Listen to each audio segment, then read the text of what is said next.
बिस्मिल्लाहिर्रहमानिर्रहीम।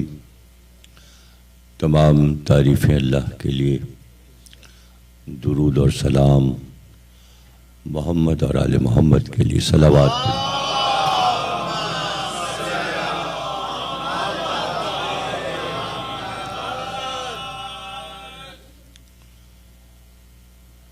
महफिल गदीर की भी है और मुबाहले की भी है।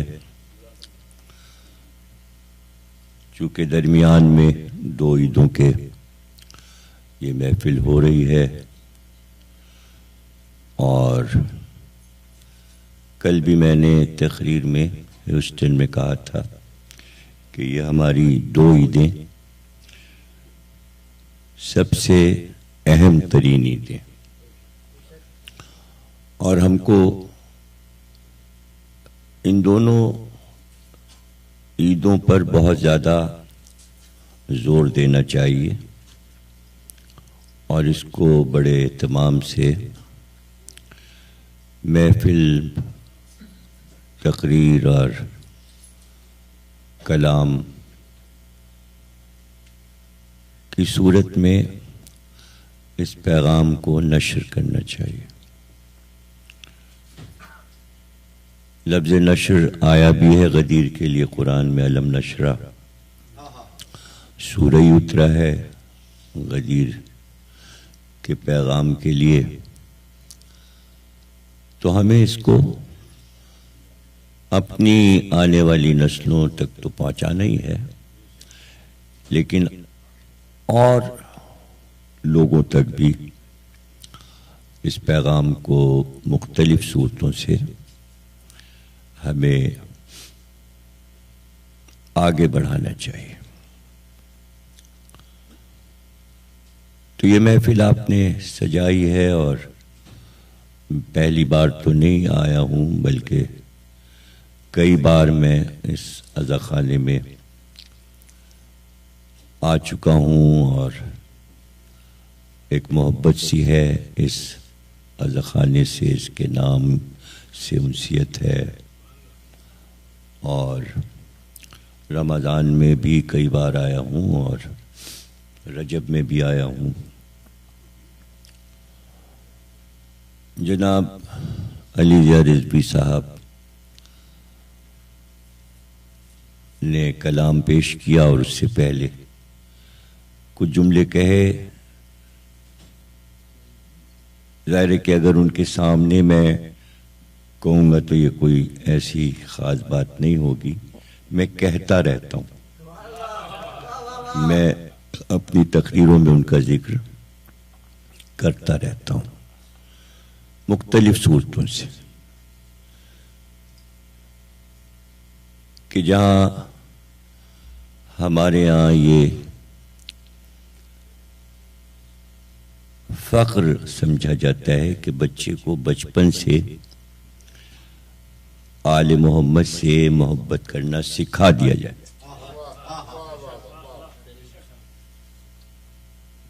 तो आप खुद जानते हैं कि आप अपने बच्चों को खुद तालीम देते हैं और आपने भी अपने बुज़ुर्गों से, माँ बाप से ये तालीम पाई है, मोहब्बत अली, मोहब्बत अहले बैत। और ये मोहब्बत ही है कि जो इस तहजीब को आपने यहाँ भी सजाया हुआ है। जो सदियाँ गुजर गईं पुरानी, जिसमें सादात के सफ़र हैं, तो जब वो अपने अजीज़ों से छूट कर कहीं निकल जाते थे तो फिर खबर नहीं आती थी कौन कहाँ गया, और वो फिर मिल भी नहीं पाते थे, इसलिए कि हिजरतों का एक सिलसिला है। रसूलुल्लाह मक्के से निकले, अली मदीने से निकले, कूफे तक गए, हुसैन करबला तक गए, फिर और तवील हिजरत है, दो इमाम बगदाद तक गए, फिर दो इमाम सामरे तक गए, फिर एक इमाम ईरान तक गए। तो गया चारों तरफ सरहदों को पार करके मोहब्बत अली को आगे बढ़ाया जा रहा था। और इसकी परवाह नहीं थी कि एक दूसरे की खबर मिलेगी या नहीं मिलेगी। इस लिहाज से मैं समझता हूं कि इमाम ज़माना ने आपके लिए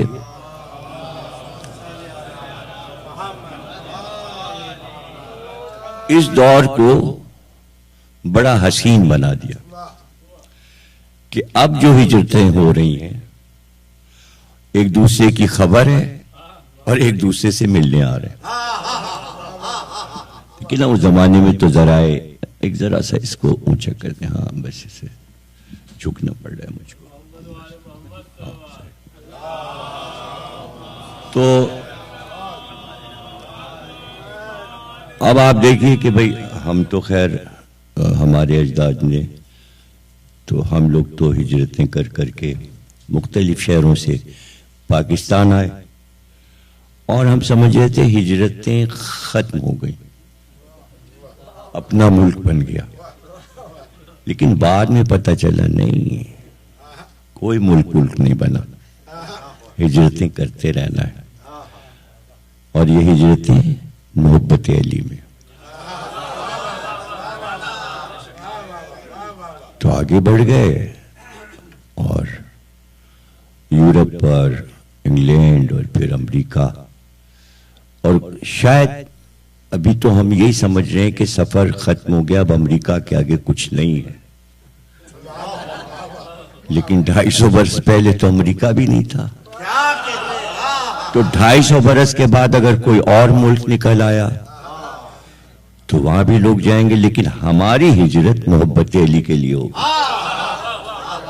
अब वो चाहे आखिरी मंजिल चांद हो या कोई और सैयारा हो या कोई सितारा हो, जो भी हो।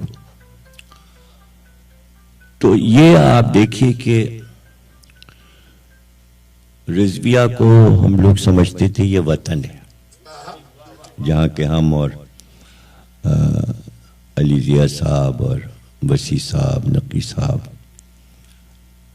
यानी ज्यादातर अटलांटा में जो शुरू में हज़रात आए, कराची में उनका ताल्लुक रिजविया से था।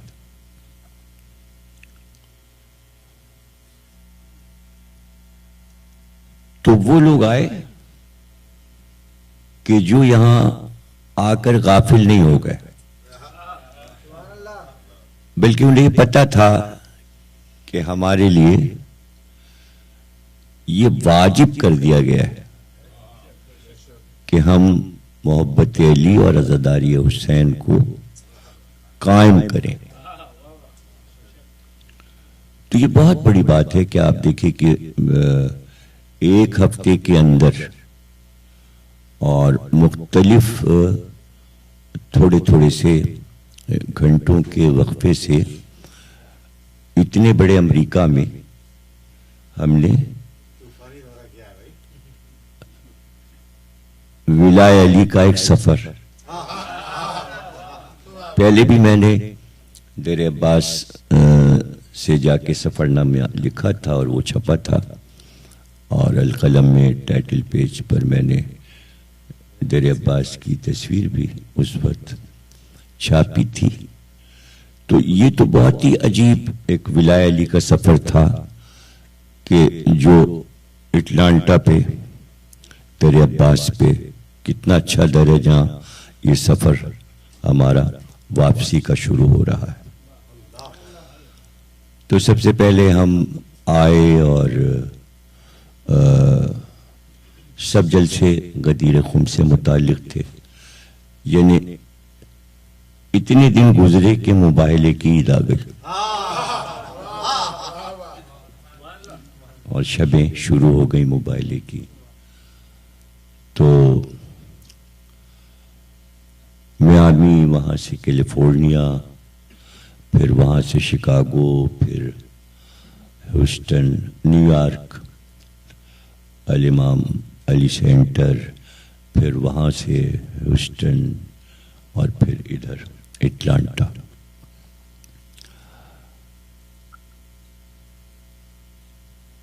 तो पहला महाजिर कौन है जो मोहब्बत अली में हिजरत कर रहा है? कोई ऐसी बरकत उसने छोड़ी है कि विलाय अली की हिजरत खत्म नहीं हो रही। वो पहला दुनिया का इंसान सरकारे दो आलम है जिन्होंने मोहब्बत अली में सबसे पहली हिजरत की।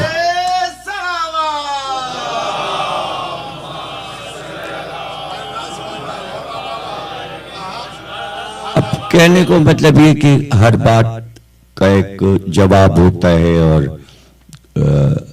फलसफे में, मंतिक में कुछ भी कहने वाला कह सकते हैं नहीं, अल्लाह के लिए हिजरत की। अब मैंने कह दिया अली के लिए हिजरत की तो कह दिया। अब खिताबत में तो ये होता ही है कि जब कह दिया तो कह दिया। तो अगर कोई और साबित करेगा तो हम भी साबित करेंगे।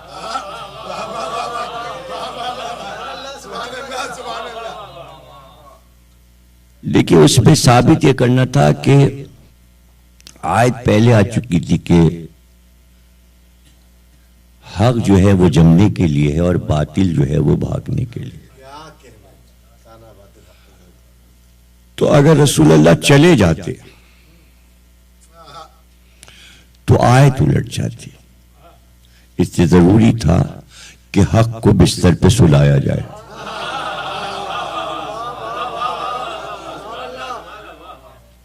और ये साबित किया जाए कि हम तो हक है ही और हम काम हक के लिए कर रहे हैं। मतलब हक कोई एक नहीं है, अल्लाह हक, रसूल हक, अली हक, हर मासूम हक।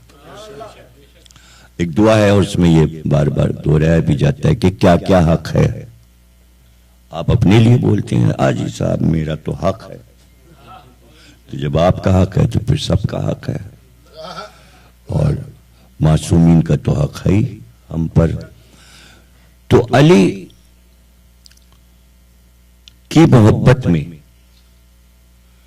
तो हिजरत देखिए, दाखला था मदीने में और अंसार ने बुलाया था, तो जल्द अज जल्द रसूलुल्लाह को अंसार तक पहुंच जाना चाहिए था, लेकिन बैरून मदीना ठहर गए। अब सब इसरार कर रहे हैं चलिए, घर खाली हैं, बिस्तर लगा दिए हैं, बहुत आराम से चलिए, हमारे घर आपके लिए खुले हुए हैं दरवाजे। आपने कहा मैं मदीने में दाखिल ही नहीं होऊंगा जब तक अली नजर ना आ जाए।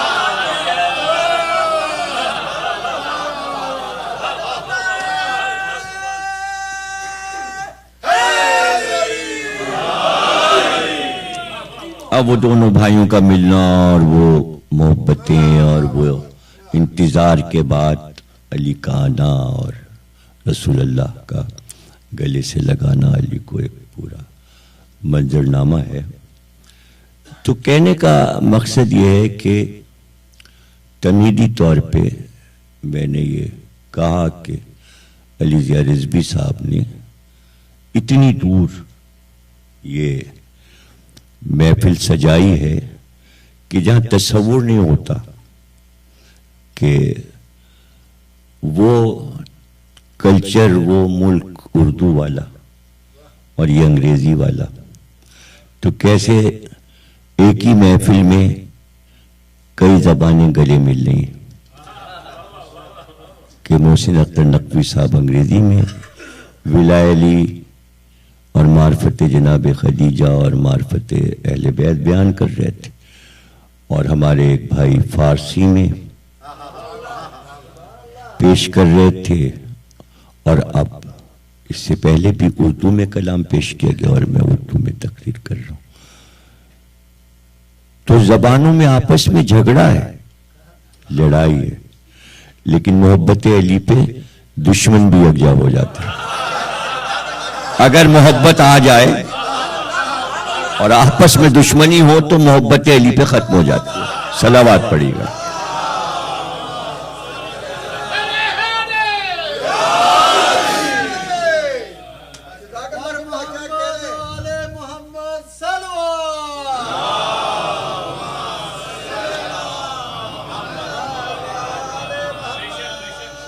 कुछ थोड़ा सा गदीर खुम का जिक्र करेंगे और कुछ थोड़ा सा मुबाइले का जिक्र करेंगे।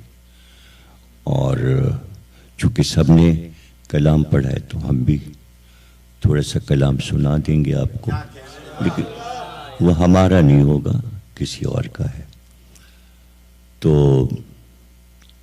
गदीर के लिए मैंने जहाँ जहाँ अमेरिका के मुख्तलिफ स्टेट्स और शहरों में तकरीर की तो मैंने यही कहा कि गदीर का सबसे बड़ा मकसद, सबसे पहला मकसद अगर वो समझ में नहीं आया तो किसी के समझ में फिर दुनिया वालों के विलायत अली नहीं आएगी। और वो पहला मकसद यह है कि अल्लाह का मकसद दुनिया बनाते ही पहला मकसद जो अल्लाह का है वो ये था कि तमाम दुनिया के इंसान एक नुक्ते पे जमा हो जाएं।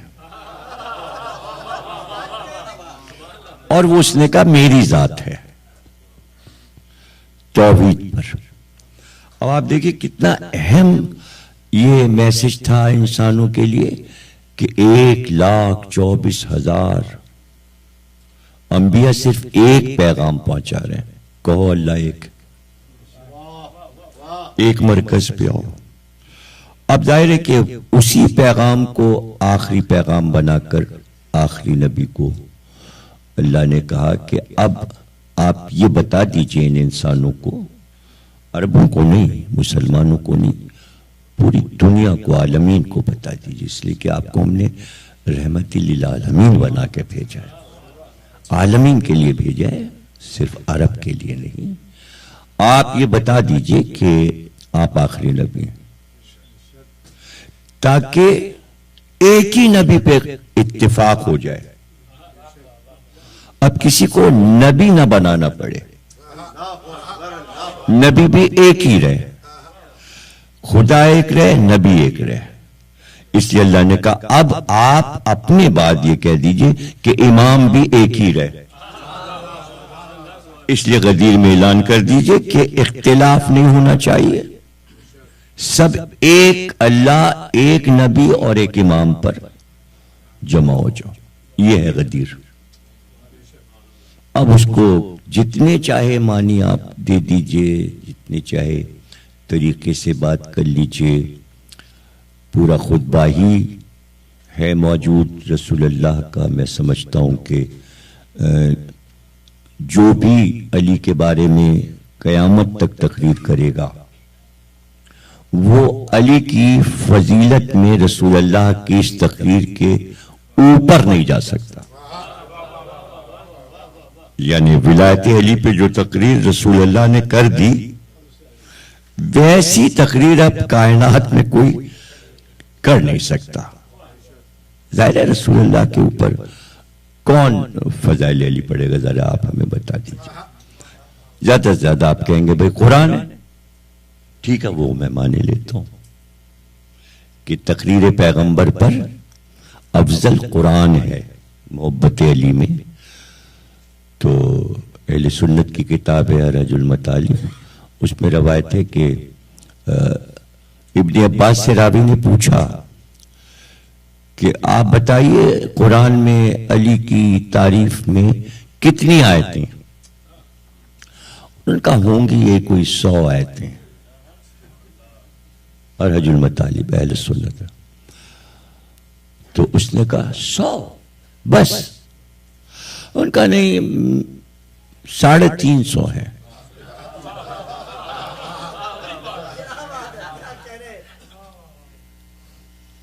और लगता ही है कि आपके जैसे मजमे वालों में से कोई एक था जो इब्ने अब्बास से उलझा हुआ था। उसने कहा बस 350।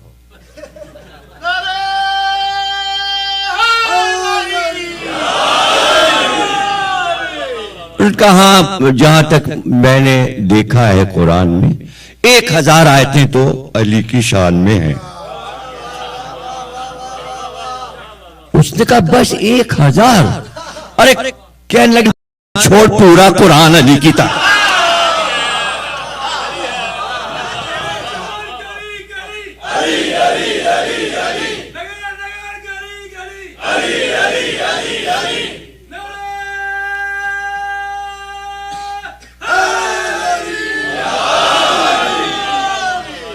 अब जाहिर है, देखिए खिताबत तो इस्तिदलाल है, लॉजिक और दलील इस दौर में ज्यादा इसके ऊपर जोर होता है।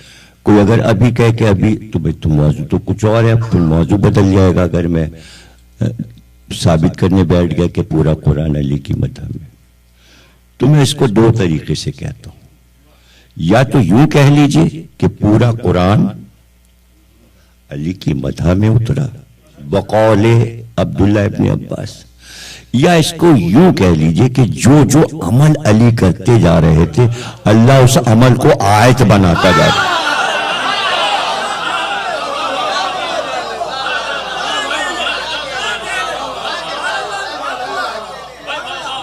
इसलिए कि अली की सीरत का वो कौन सा पहलू है जो आप कुरान से सामने नहीं रख सकते।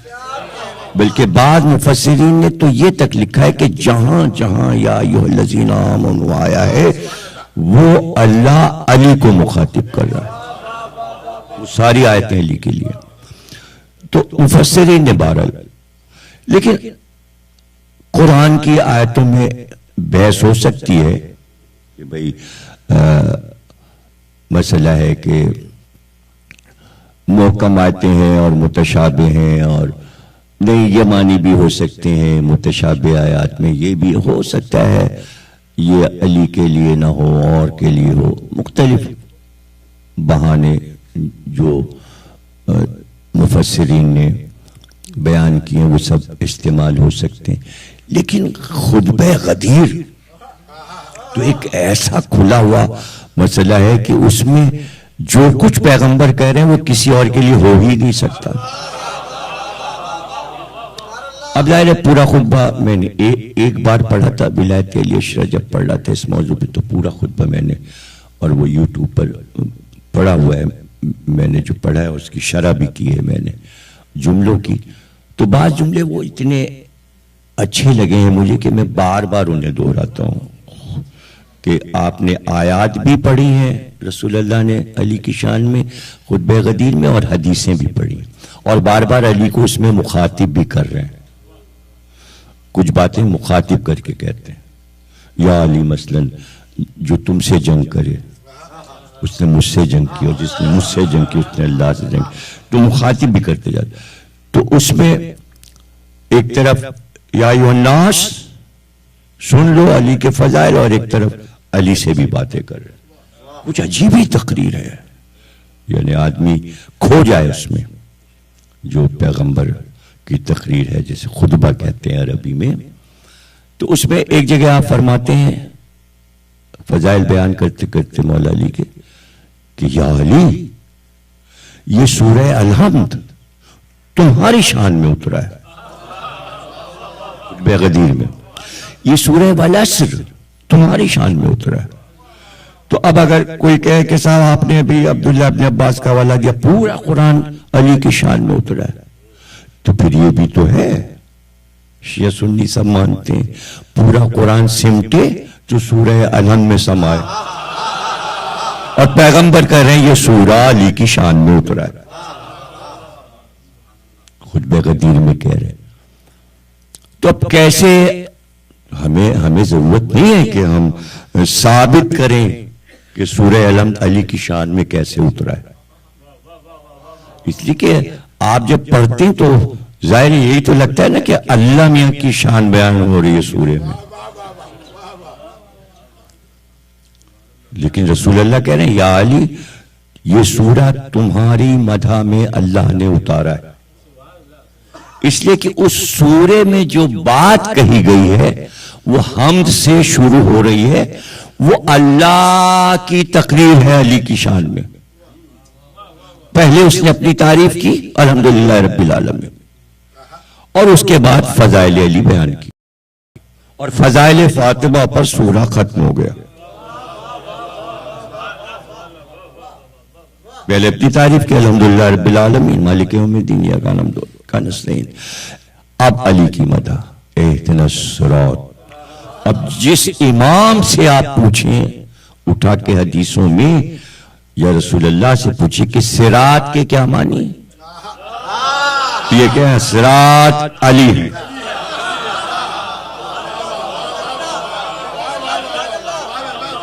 अब उसके बाद है लफ्ज नेमत, सूरह अल में। नेमत से मुराद ना रिस्क है, ना खाना, ना पीना, ना हवा, ना पानी, कुछ नहीं। यह नेमत से मुराद, हर मासूम ने फरमाया नेमत से मुराद विलायत अली, और उसका जिक्र आखिरी आयत में हो गया, अनअमता अलैहिम। जो यहां पे कहा जा रहा है अकमलतु लकुम दीनकुम व अतममतु अलैकुम नेमती, आज हमने नेमतों को तमाम किया। तो पता चला नेमत विलायत अली पे तमाम होती है। अब दोनों नेमतों को, आयतों को आप मिला लीजिए तो पता चल जाएगा कि ये नेमत का सफर जो है ये विलायत अली का सफर है। और उसके बाद जहां पर हैरत होती है कि जो सूरा इतने खूबसूरत अंदाज से शुरू हुआ, अल्हम्दुलिल्लाह रब्बिल आलमीन, क्या शान है, वो कितने जलाल और गुस्से में अल्लाह खत्म कर रहा है। गैरिल मग़ज़ूबि अलैहिम वलद्दाल्लीन। क्या मतलब है? नहीं, उनका रास्ता अपनाना, नेमत वालों का रास्ता, जिसका नाम हमने सिरात रखा है, जिसका नाम हमने अली रखा है, उनका रास्ता नहीं जिन पे हम गजबनाक हुए। अब ये लफ्ज गजबनाक जो है, आप खुद बोलते हैं, मुहावरा देखिए, इनका चेहरा कितना गजबनाक हो रहा है, गुस्से में है, जलाल में। तो पता चला गजबनाक होने का ताल्लुक चेहरे से। जब तक चेहरा ना हो ये नहीं पता चलेगा हंस रहे हैं आप कि मुस्कुरा रहे हैं या गुस्से में हैं।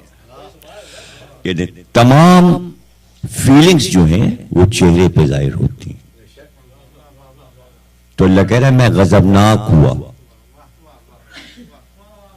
किन पर? गैर पर। अब ये खिताबत के नुक्ते हैं, इसको कोई इल्मी कारनामा ना समझ लीजिएगा कि गैर में 3 नुक्ते हैं।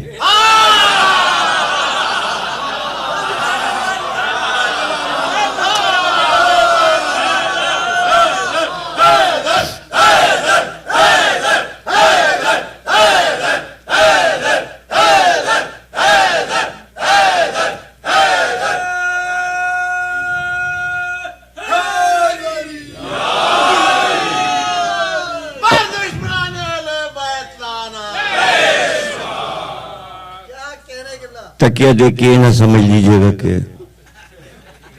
वसी साहब ने तकिया पेश कर दिया, नहीं आप बोलते रहिए, नहीं ऐसा नहीं होगा। मैं एक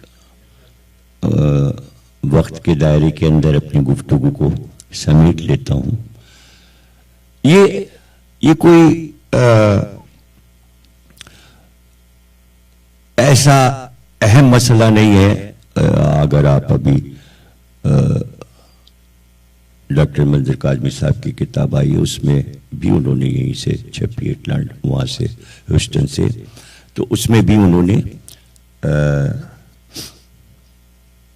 खलीफा अब्दुल हकीम की रिसर्च कंप्यूटर के जरिए कुरान पे पेश की है।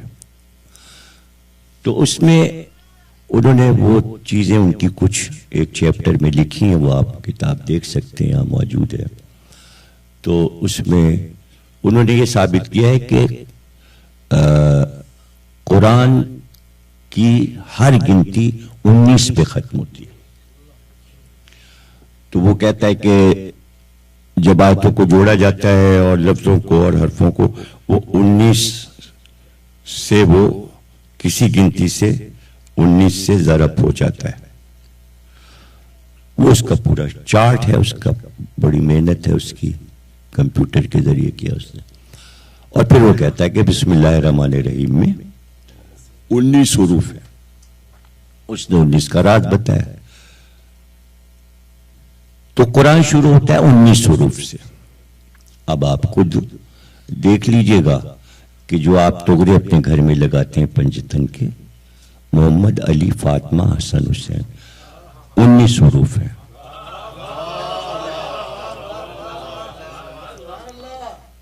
तो अब चाहे आप मोहम्मद, अली, फातिमा, हसन, हुसैन कह दीजिए, चाहे बिस्मिल्लाहिर्रहमानिर्रहीम कह दीजिए।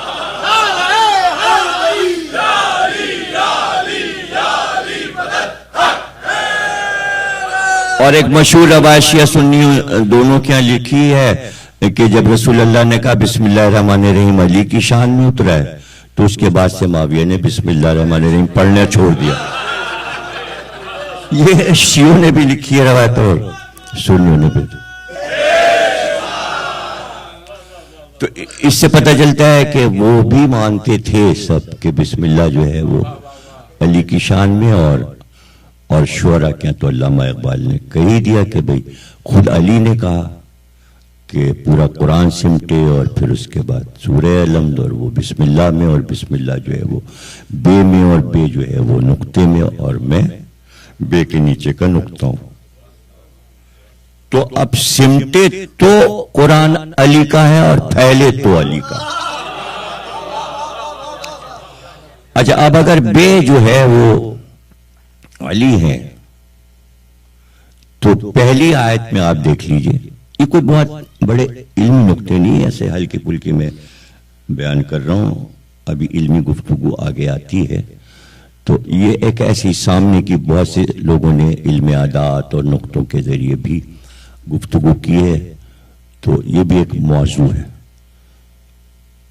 तो अल्हम्दुलिल्लाह रब्बिल आलमीन, वो आलमीन का रब है। आलमीन से मुराद ये कि सिर्फ एक दुनिया नहीं बल्कि लातादाद आलमीन है जिनकी गिनती नहीं हो सकती, उनका रब तुमसे मुखातिब है। तो अब जाहिर है कि रब जो है वो बराह रास्त आलमीन के लोगों से मुखातिब नहीं होता बगैर वसीले के, इसलिए उसने अंबिया रखे कि इनसे तुम राब्ता करो और हम इससे राब्ता करेंगे, हम इससे बात करेंगे, ये तुमसे बात करेगा। इसी को वसीला कहते हैं कुरान में। तो पहली आयत में अल्लाह ने यह बता दिया कि अल्हम्दुलिल्लाह रब्बिल आलमीन, एक आलमीन है और एक मैं हूं, और मेरा राब्ता आलमीन से जो है वो बराह रास्त नहीं है, बल्कि मैंने ये तय किया है कि मैं अली के जरिए राब्ता करूंगा, अल्लाह के जरिए। अब आप देखिए बे जो है वो आधी अल्लाह की तरफ है और आधी आलमीन की तरफ है, यह है राब्ता। अल्हम्दुलिल्लाह है रब बिल आलमीन, बे दो बार इस्तेमाल हो रही है, एक बार अल्लाह की तरफ, एक बार आलमीन, तो बीच में अली। अब ये अली के जरिए कैसे मुखातिब हो रहा है? इसलिए कि 1,24,000 अंबियाएं, अली ही क्यों मरकज है? उसकी वजह ये कि अली पर आकर बात रुक रही है। वो वजह क्या है? इसलिए कि नबी से दुश्मनी जो है, नबी से दुश्मनी जो है वो हमेशा मोहब्बत का मुजाहिरा करती रहेगी। यानी नबी से दुश्मनी तो रहेगी लेकिन खुलेगा नहीं कि ये दुश्मन है कि नहीं है, और चूंकि दुश्मन खुलेगा नहीं इसलिए दोस्त जो हैं वो अलग नहीं हो पाएंगे दुश्मन से, दोनों यकसा नजर आएंगे। तो अल्लाह ये चाहता था कि दुश्मन नबी के अलग नजर आए और दोस्त अलग नजर आए, इसलिए अली की मोहब्बत को वाजिब करार दे दिया।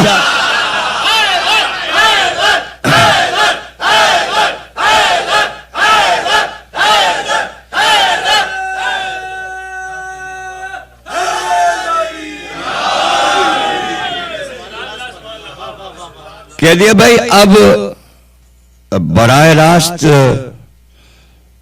ठीक है, उम्मत तुम मेरे नबी आखिरी नबी की हो, लेकिन हर चीज का दारोमदार हमने नबी पे नहीं रखा, हम हर चीज का सिलसिला अली पे खत्म कर रहे हैं। यही वजह थी। एक किताब अल्लामा अली ने लिखी है अल-वसीयत, तो उसमें आजकल चूंकि ये सब पाकिस्तान में बहसें चलती हैं कि साहब टीवी में बहस हो गई कि भाई वसी का लफ्ज किसी के लिए इस्तेमाल नहीं हो सकता, लेकिन अब लोगों को जिद हो गई कि वसी का लफ्ज भी ले लो, वसी का लफ्ज भी ले लो, लेकिन उन्हें नहीं मालूम कि वसी किसे कहते हैं। कोई और वसी बन ही नहीं सकता नबी का, तो उन्होंने पूरी किताब इस पर लिखी है कि अली वसी कैसे हैं। पूरी किताब का मौजू ही अल्लामा अली ने ये रखा है। मेरे पास वो किताब है अरबी में भी, और उसका तर्जुमा भी उर्दू मेरे पास है कुतुब खाने में। तो उसमें सब कुछ उन्होंने दलाइल दिए कि अली किस तरह नबी के वसी। उसमें एक बात लिखते हैं कि एक दिन, यानी आखिरी उम्र के ये वाकयात हैं, एक दिन रसूलुल्लाह मस्जिद में तशरीफ फरमा हुए और मस्जिद छलक रही थी तमाम असहाब से, और आपने बिलाल को बुलाया और कहा मेरे घर में, मेरा अपना जो खास घर है जहां मेरा सामान रखा है वो सब ले आओ, उस घर से मेरा सारा सामान यहां ले आओ। वो सब आ गया सामान। अब उन्होंने उसकी पूरी फेरिस्त लिखी कि क्या क्या आया। रसूलुल्लाह के जितने अमामे थे, अबाएं थीं, कबाएं थीं, असा था, तलवार, ताजियाना, और वो अंगूठी जिससे आप कागज पे मोहर लगाते थे, वो अंगूठी, वो सब कुछ आ गया। और कहा कि अब मेरा घोड़ा खास भी ले आओ और मेरा नाका भी ले आओ। वो भी मस्जिद के दरवाजे पे बांध दिया गया लाके।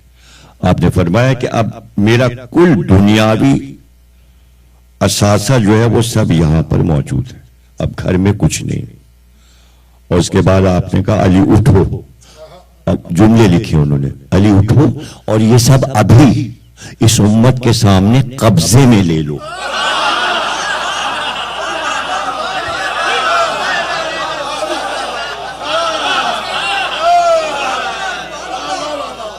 अपने कब्जे में ले लो। ये अंगूठी तुम्हारी हाथ में पहनो, ये अमामी, ये अबाएं, ये घोड़ा, ये नाका, ये सब तुम्हारा। ये ताजियाना, ये मुसल्ला, मेरा बिस्तर, ये सब तुम्हारा जो कुछ है। इसलिए कि मैं तुम्हें वसी करार दे रहा हूं। वसी उसे कहते हैं कि जो दुनिया से जाने के बाद उसके जो बकाया जात हैं जो अदा कर दे, वो उसका वसी होता है। तो आपने फरमाया कि ये वो है जो मेरे बाद मेरा कर्जा अदा करेगा। तो इससे पता चल गया कि कर्जा किसने अदा किया, वो अली ने। अच्छा, वो कर्जा कि जो आपने फरमाया कि हमने फुला लड़ाई में और फुला लड़ाई में हमने फला मदीने के यहूदी से कर्जा लिया था, तलवारों के लिए, घोड़ों के लिए, इसके लिए, उसके लिए, जंग के लिए, तो वो तो खैर तुम अदा कर देना। लेकिन अबू समसाम जो कर्जा लेके आया है वो बड़ा खतरनाक है। वो एक पर्चा लेके आया है, उसने कहा देखिए ये इस पे रसूलुल्लाह की मोहर लगी है। तो आपने कहा था अबू समसाम तुम वापस जाना और जब अपने कबीले के तमाम लोगों को कलमा पढ़वा लेना। तुम जब वापस आओगे तो हम तुम्हें 70 ऊंट ऐसे देंगे जो सुर्ख रंग के होंगे, आंखें स्याह काली होंगी उनकी। अब एकदम से 70 सुर्ख ऊंट और स्याह आंखों वाले, तो पर्चा लिए फिरता रहा सब जगह कि कौन वसी। तो सलमान फारसी ने कहा चलो चलो यहां नहीं अदा होगा ये कर्जा, चलो अली के पास चलो। तो बाहर आया, अंदर से आवाज आई अबू समसाम तुम आ गए। हाँ रसूलुल्लाह खबर दे गए हैं कि अबू समसाम आएगा। तो इसके माने वसी बनाया है तो सब कुछ बता भी गए। अच्छा, ये इसलिए बताना है अली को क्या इल्मे इमामत और इल्मे गैब सब हासिल है, लेकिन हर बात में कहते थे रसूल फरमा गए, ताकि अजमत रिसालत जाहिर होती रहे। अली की जिंदगी का मकसद ही ये था कि कहीं पर रसूल की सीरत घटने न पाए, उनके फजाइल, उनकी जात, उनके तमाम अल्लाह ने जो सीरत तैयबा में बयान किया कुरान में हालात, वो कहीं छुपने ना पाए, इसलिए आप करते थे। अब गदीर तो जाहिर है कि आप कह सकते हैं, और जैसा कि हम गुफ्तगू कर रहे थे कि सूरह अलहम की तरफ इशारा किया रसूलुल्लाह ने, लेकिन सूरह जहां पे खत्म हो रहा है वो गजब है, इसलिए आपको हदीस की मदद लेना पड़ेगी आयत की तफसीर करने के लिए कि अल्लाह गजबनाक किस पर हुआ। इसलिए रसूल अल्लाह ने यह हदीस दी, जिसने मेरी बेटी फातिमा को गजबनाक किया उसने मुझे गजबनाक किया, जिसने मुझे गजबनाक किया उसने अल्लाह को गजबनाक किया। तो वो सूरा जो तवल्ला से शुरू हुआ था तबर्रा पे खत्म हो गया। ये आपके अकायद हैं जिनकी हिफाजत कुरान भी कर रहा है और हदीसें भी कर रही हैं। तो अब मुबाहला जो है वो दरअसल पंजतन पाक के फजाइल का एक समंदर है, जो कुरान से शुरू होता है, सूरह आले इमरान से शुरू होता है। फमन हाज्जका फीहि मिन बादि मा जाका मिनल इल्म फकुल ताअलू नदू अबनाना व अबनाकुम निसाना व निसाकुम सुम्मा नब्तहिल फनजल लानतल्लाहि अलल कासिबीन। आखिर में ये आयत भी कहां से शुरू हुई और कहां खत्म हो गई। अब जो लोग कहते हैं लानत नहीं करना चाहिए,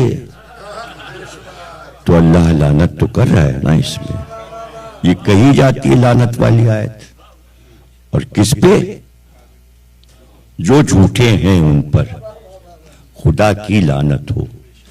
तो गोया इसी मुबाहले के वाक़े में ये बता दिया गया कि ये 5 हस्तियां जो हैं, जो इनके मुकाबिल आएंगे वो झूठे होंगे और वही लानत के मुस्तहक होंगे। इतना ज़हीन था ईसाई कि फौरन भागा। ईसाई पे तबर्रा नहीं होता, उन पर होता है जो अली के मुकाबिल आए, जो फातिमा के सामने थे, जो हसन और हुसैन के मुकाबिल आए।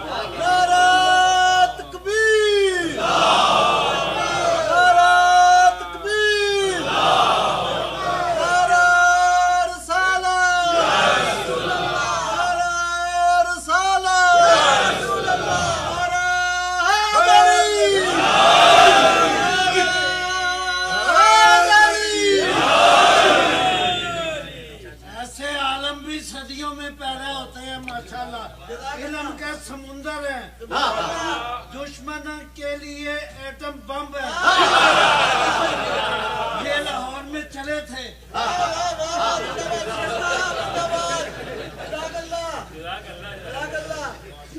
एक सलावत पढ़िएगा। चले थे के मतलब समझिए, यानी वो आइटम बम जो वहां चला, फेंका गया। ये इन्होंने कोड वर्ड में गुफ्तगू की।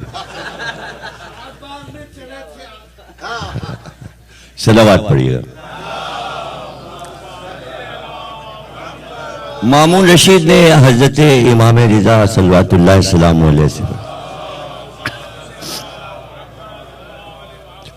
बैठे बैठे गुफ्तगू छेड़ देता था। इमाम तशरीफ फरमा होते थे। कहने लगा कि अच्छा, आपको इस बात पे नाज है कि आप अबनाना में हैं। आपने फरमाया ना हो, ना हो। उसने कहा अच्छा अच्छा, निशाना में हैं आप, इसलिए नाज है आपको, करना हो। अब एक लफ्ज के मानी वो समझना चाह रहा है, इस तरह गुफ्तगू कर रहा है वो कि खुद ही अभी बता देंगे। उसका अंदाजा गुफ्तगू मामून इसी तरह गुफ्तगू करता था इमाम। ताकि तशनगी उसके दूर हो जाए। तो कहा कि फिर का मैं अनफुस में हूं, अनफुसाना में हूं। देखिए, यानी शजरा बताया कि यहां पर नफ्से रसूल समझने में लोगों को गलतफहमी हो रही है। अपना आना तो सबके समझ में आ जाता है कि बेटे हसन और हुसैन और निसाना में बेटी फातिमा आई, लेकिन नफ्स, ये अभी रमजान में टीवी पे शिया सुन्नी सारे उलमा में बड़ा चपकलिश चली इसके ऊपर कि उन्होंने दलील दी शिया उलमा ने कि चूंकि नफ्स है इसलिए अंबिया से अफजल है अली, जिसकी तरदीद अहले सुन्नत ने की कि हम नहीं मानते। जाहिर है कि वो उनकी मजबूरी है कि अगर ऐसा करेंगे तो वो तो कह रहे हैं कि भाई खुलफा अफजल हैं तीनों अली से, तो उनकी मजबूरी है ये। तो जब हलीमा सादिया की नवासी को पकड़ के हज्जाज बिन यूसुफ ने बुलाया तो ये उसने कहा कि तू सुना है कि खुलफा पर अली को फौकियत देती है। उसने कहा तूने झूठ सुना है और जिसने भी बोला है झूठ बोला है। तो उसने कहा फिर हकीकत क्या है? का हकीकत यह है कि खुलफा से कोई मतलब नहीं, मैं अली को 1,24,000 अंबिया पे फौकियत दी। तो जाहिर है उसने बता दिया कि अली का मुआवजा खुलफा से नहीं होता। अली की अजमतों को अंबिया के आईने में देखो कि अली किस तरह अंबिया से अफजल है। तो यहां भी अनफुस जो है नफ्से रसूल वो बहुत अहम है। तो रसूलुल्लाह ने, अब देखिए आयत शुरू हो रही है फमन हाथ जका, मत झगड़ा करो। हाथ जका के मानिए झगड़ा करना, नहीं करो झगड़ा। अब झगड़े की क्या बात है? मिन बात है माजा का मिनल इल्म। अरे भाई इल्म आ चुका, जब इल्म आ चुका है तो उसके बाद झगड़ा कैसा? क्या मंशूर है? देखिए ईद मुबाहिला क्यों मनाई जाए? इसलिए जमाने को बताएं कि ये कितना बड़ा मैसेज आपकी तरफ से जाएगा कि हमारा ये सारा काम क्या है कि भाई जहां पर इल्म होगा, आप मुहावरा बोलते हैं कि जाहिल होंगे इसलिए लड़ रहे हैं, तो आप कहते कि नहीं, जहां इल्म होगा वहां झगड़ा नहीं होगा। तो वही बात अल्लाह ने कही कि जब इल्म आ गया तो अब झगड़ा कैसा? भाई क्यों झगड़ रहे हो तुम लोग? तो अब आप देखिए कि वो आए ईसाई नजरान से, यमन से चलकर आए और रसूलुल्लाह ने उन्हें समझाया कि नहीं, ऐसा नहीं है जो तुम कह रहे हो, ईसा खुदा के बेटे नहीं है। वो नहीं मानी, आयतें उतरी, अल्लाह ने दलील दी। कहा अगर तुम ये कह रहे हो कि जिसके बाप नहीं होता वो अल्लाह का बेटा होता है, तो ये तो आदम को पहले हक हासिल है। उनके तो बाप भी नहीं और मां भी नहीं, तो वो पहले अल्लाह के बेटे हुए। तो उन्होंने आयत से भी नहीं माना, पैगंबर के इरशादात से भी नहीं माना, किसी बहस को नहीं माना। लेकिन जब रसूलुल्लाह अपने साथ 4 हस्तियों को लाए तो उन्होंने मान लिया। इसके मानी ये है कि अल्लाह जो कह रहा था कि इल्म आ चुका है झगड़ा ना करो, यही पंजतन पाक इल्म है। जहां 5 का जिक्र आ जाएगा गोया इल्म का जिक्र आ गया, अब झगड़ा नहीं होना चाहिए। यह है मुबाहले का पैगाम। अब उसमें जाहिर है कि उन्होंने देखा, उनको क्या नजर आया, खुद रसूलुल्लाह से पूछा गया तो आपने फरमाया कि आसारे अजाब आ चुके थे, परिंदों ने अपने पर डाल दिए थे, गहन लगने वाला था आफताब को, जमीन में जलजला होने वाला था, धूप तो जर्द होती है लेकिन धूप का चेहरा जर्द हो गया था। ऐसा जमाने पर महसूस हो रहा था, तो उन्होंने आहट महसूस कर ली थी अजाब की, इसलिए कि इतने अजाब की आयात उन्होंने तौरेत और इंजील में पढ़ी हुई थी कि उन्हें ये मालूम था, पहुंचे हुए राहिब थे कि जब अजाब आने वाला होता है तो उससे पहले क्या होता है, तो वो आसार देख लिए थे। तो उन्होंने फिर फौरन ये साफ बात कह दी कि हम वो चेहरे देख रहे हैं कि अगर वो कह दें तो पहाड़ अपनी जगह छोड़ दें। कुछ नहीं कहा उन्होंने, सिर्फ ये कहा कि अगर ये इशारा करें तो पहाड़ अपनी जगह छोड़ दें। तो जनाब अली ये क्यों कहा कि पहाड़ छोड़ दे? इसलिए कि कुरान में भी और इंजील में भी और तौरेत में भी मसला पहाड़ का ही है। और जनाबे मूसा ने यही कहा कि अगर तुम किताब को कबूल नहीं करोगे तो ये कोह तूर तुम्हारे सर पर आ जाएगा। और अल्लाह ने पूरा कोह तूर उठाकर उनके सरों पे यहूदियों के ले आया। ये कुरान की आयत है। इसके माने वो ये देख चुके थे कि अगर नबी कह दे मूसा जैसा तो कोह तूर जैसा पहाड़ अपनी जगह छोड़ देता है, तो हम जो चेहरे देख रहे हैं ये मूसा से भी अफजल है। ये चाहे तो पहाड़ों जगह से हटा दें, ये इसलिए उन्होंने पहाड़, और हमारे यहां उर्दू में भी बोलते कि इस काम को तो तुमने पहाड़ बना दिया। तो उनकी नजर में सबसे बड़ा काम पहाड़ था, तो इसलिए उन्होंने ये कहा। और उसके बाद रसूल ने कहा अगर वो इकरार न करते तो अजाब उन पर आ चुका था, और अजाब लानत की सूरत में आता। अब वो रुक गई लानत, अजाब रुक गया, वो मुअल्लक हो गई मुबाहले के मैदान में। जब मैं हज करने गया तो मैं मुबाहले की मस्जिद भी गया जहां पर पंजतन बैठे थे। उस जगह तुर्की की हुकूमत ने अपने दौरे हुकूमत में मस्जिद बनवा दी थी, उनको जगह मालूम थी तो उन्होंने बनवाई थी। वो मस्जिद मुबाहला कहलाती थी। अभी उसका नाम सऊदी अरब ने बदला है, मस्जिद माविया रखा है उसका नाम। तो आप देखिए कि कहां मुबाहला और कहां माविया। तो जहां मुबाहला ना समझ में आ रहा हो और माविया समझ में आ रहा हो तो अक्लों पे पर्दे ही तो पड़े। इसके माने वहां इल्म नहीं है। इसीलिए कुरान कह रहा है कि इल्म आ गया, अब तो झगड़े खत्म करो, इल्म को तो समझो।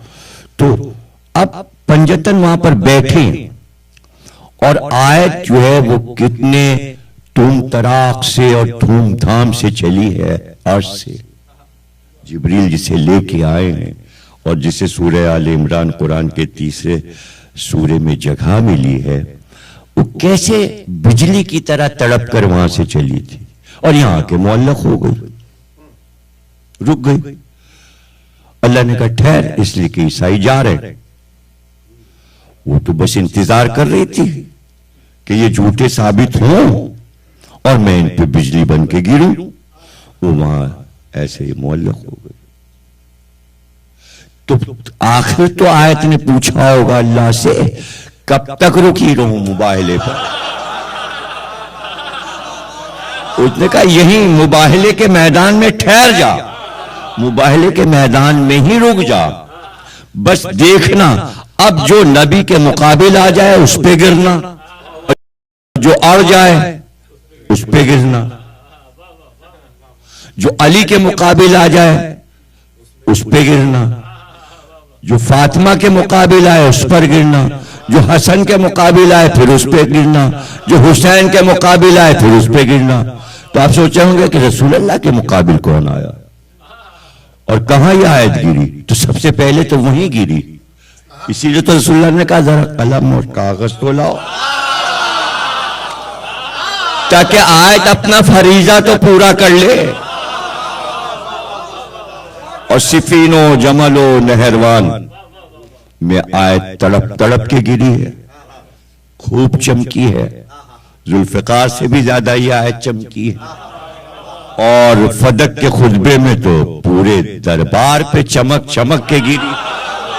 और मदाइन के मैदान में जब हसन सुलोनामा लिख कर दे रहे थे तो उस वक्त गिरी है।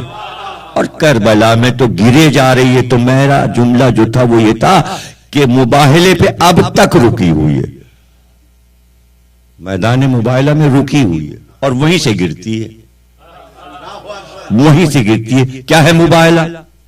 मुबायला भी समझ लीजिए। मुबायला ये कि एक जगह पर दोनों फरीक आ जाएं, हाजिर हो जाए, और वो अल्लाह से बैठ के दुआ करें कि जो झूठा है हम में से उस पे अल्लाह की लानत गिरे, आए, अजाब बनकर आए।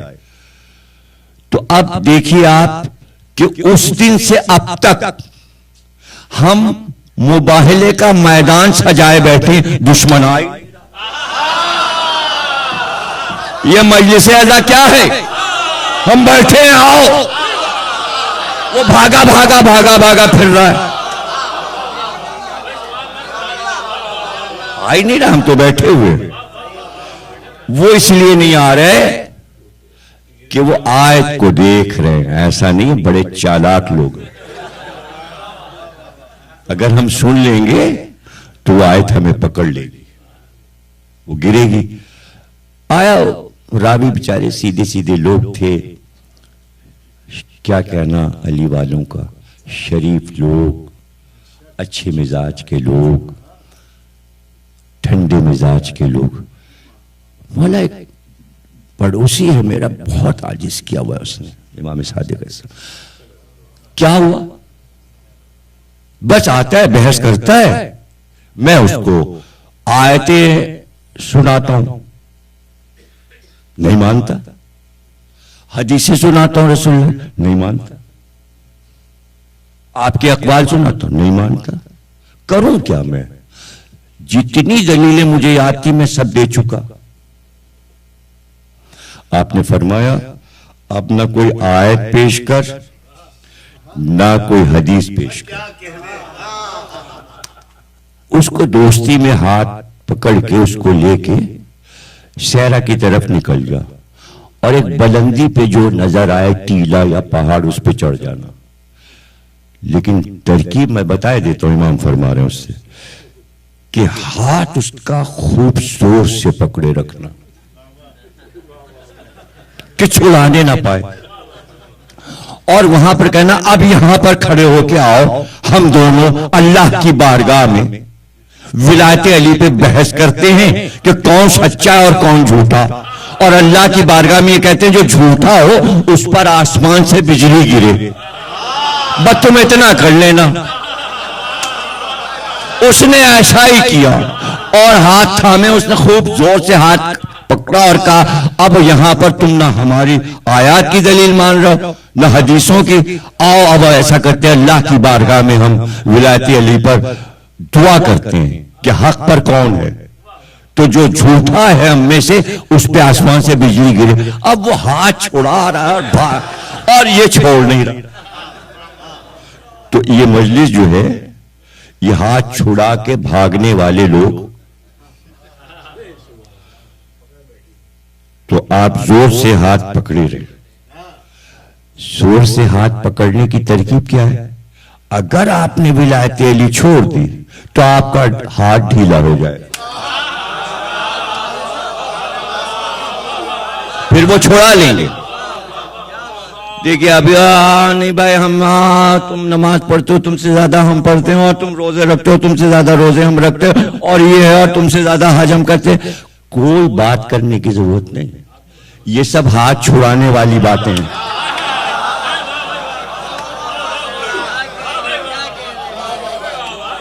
वो छुड़ा लेंगे आसानी से, आप मुकाबला नहीं कर सकते। वो कहेंगे बेकार बात नहीं करो, तू हमसे ज्यादा उम्रे नहीं करते। अच्छा, आपको लफ्ज़ उम्रे से कुछ ऐसी चिढ़ है कि उम्रा तो उम्रा, आपने हज छोड़ा हुआ, एक कर लेते हैं आप, कहते काफी है। इतने तो नहीं कर सकते कि कराची एयरपोर्ट पे गुलाब की पत्तियों के ढेर लग जाते। अभी गए थे, फिर आए, फिर गए, फिर आए। पहले होता था मैं मदीने जाऊं आऊं जाऊं आऊं जाऊं, अब सिर्फ काबा आऊं जाऊं हो रहा है। मदीने का कोई नाम ही नहीं ले रहा, मैं काबे जाऊं। तो अभी हमारे भाई साहब ने फारसी में, और जाहिर है कि उनका लहजा किसको मिल सकता है भाई, फारसी में बिल्कुल पढ़ा उन्होंने। तो मुल्ला जामी ने यह बात कही कि मुझमें और शेख के अकीदे में ये फर्क है। वो फर्क ये है, मुल्ला जामी कह रहे हैं, फारसी के बहुत बड़े शायर हैं मुल्ला जामी, और किताबें भी लिखी हैं, नस्र निगार भी हैं, शायर भी हैं, मसनवी निगार भी हैं। तो कहते हैं शेख में और मुझ में एक फर्क है, वो ये कि एक होता है मोती और एक है सीप, और मोती सीप से निकलता है। काबा जो है वो सीप है, अली मोती है। शेख जो है वो खाली सीप के पास जा रहा है, मैं मोती के पास नजब जा रहा हूं। अब ये जामी जैसे अहले सुन्नत का अकीदा है, मेरा नहीं, इसलिए कि मैं उधर भी जा रहा हूं और मैं इधर भी जा रहा हूं। लेकिन वो कह रहे हैं वो शेख को मुखातिब कर रहे हैं, चूंकि शायरों का झगड़ा शेख से होता है, और ज्यादातर उर्दू शायरी में भी और फारसी में भी शेख से मुखातिब। और गालिब तो इतना जलते थे शेख से कि हम आपसे बता दें। कहने लगे, गालिब कहने लगे कि एक दिन सुबह सुबह हवाएं मस्ताना चल रही थी, मैं घर से निकला, ठंडी ठंडी हवा, सवेरे का वक्त था। मैंने कहा आज मैं शेख के आस्थाने पर सवेरे सवेरे पहुंचूं। मैंने जाके दरवाजे पे खटखटाया, दस्तक दी, तो अंदर से आवाज आई, कौन कौन? मैंने कहा या अली। गालिब कह रहे हैं, मैंने कहा या अली, तो अंदर से शेख चिल्लाया हाँ, और जल्दी से उसने दरवाजा खोल दिया। उसने जैसे ही दरवाजा खोला, मैंने शेख को तो देखा नहीं, मैं मिंबर को चूमने लगा, इसलिए कि ये मिंबर वो है जिसपे अली के कदम आए। ये सब गालिब के ख्यालात हैं, अगर आप उनकी शायरी को पढ़ें। उर्दू अलग, फारसी अलग, फारसी में अलग उन्होंने इजहार किया। तो एक अजीब बात है कि एक 4 मिसरे उन्होंने कहे, और जो फारसी का दीवान था वो लेकर पब्लिशर के पास गया और कहने लगे ये छाप दो मेरा फारसी का दीवान। उसने कुछ दिन रखा और उसके बाद ये गए कि हाँ भाई छापोगे? तो उसने कहा कि हम छाप देंगे, ये 4 मिसरे निकाल दीजिए। 4 मिसरे निकाल, उनका लाओ वापस करो, नहीं छापो, ये मिसरे नहीं निकलेंगे, ये रहेंगे। आज भी वो 4 मिसरे हैं, और फारसी कलाम गालिब का 7 साल पे कई बार लाहौर से मजलिस तरक्की अदब ने छापा। वो 4 मिसरे सुन लीजिए जिस पे गालिब अकड़े हुए थे कि ये निकलेंगे नहीं दीवान से। शर्तस के बहरे ज़ब्ते आदाब व रसूम। देखो, दीन में अच्छी बातों को कायम रखने के लिए, अच्छी बातों को कायम रखने के लिए, अहकामात इलाही को कायम रखने के लिए, दीन को कायम रखने के लिए एक शर्त है।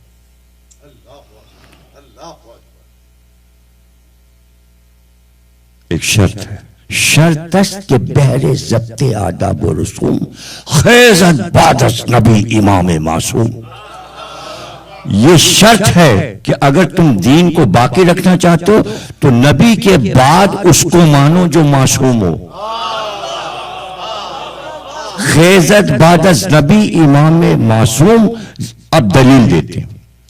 पहले 2 मिसरों में दावा किया गालिब ने, और दावा बेकार, अगर दलील ना हो अब दलील देते। खैज़त बादस नबी इमाम मासूम, ज़ेज़मा चिपुसी बास कर अली। यानी कि अगर तुम बादे नबी इमाम मासूम को मानना चाहते हो तो अली की बारगाह में आओ। अब क्या उसकी दलील क्या है कि वो कह चुके कि इमाम मासूम को मानो। खैज़त बादस नबी इमाम मासूम, ज़ेज माचे पुसी बास गर अली बास गर आई। जानशीने मेहर बाशत ना के नुजूम। क्या तुमने नहीं देखा कि जब सूरज छुपता है, जब सूरज छुपता है तो सितारे लाखों हैं, लेकिन अल्लाह सितारों को सूरज का जानशीन नहीं बनाता, बल्कि जैसे ही सूरज छुपता है चांद उसका जानशीन बनकर आता।